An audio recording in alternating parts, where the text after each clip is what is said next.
الرحمن الرحيم maanta way taariikhdu tahay 13 bisha afraad Abriil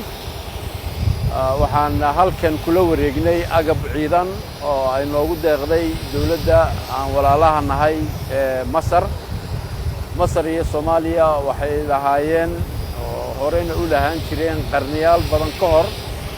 annagoo dawladda iyo annagoo dawladda ahaynba xiriir taariikhi ah oo soo jireena maanta waxay noogu deeqeen agab ciidan oo ay ugu deeqeen ciidanka booliiska Soomaaliyeed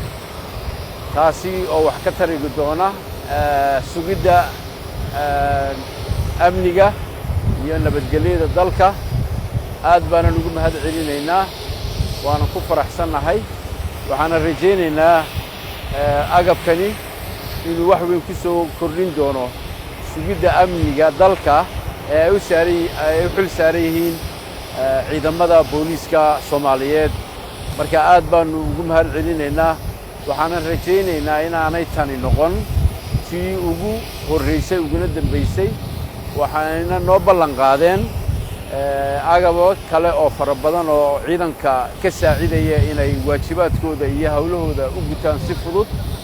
iyo tababaro ay siin doonaan qaybaha kala duwan ee ciidanka ha ahaataan saraakiisha ha ahaadaan dadleyda iyo saraakiisha dhexe waxaan rajaynaynaa in xiriirka aanu la leenahay dawladda Masar maalinba maalinta ka dambaysa uu sii xoogaysto ilaa uu ka gaarayo sidii uu ahaan jiray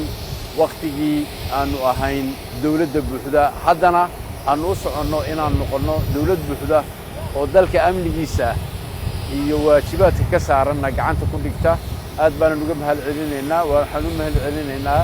madaxweynaha Masar Sisi oo mar walba ag taagan dawladda Soomaaliya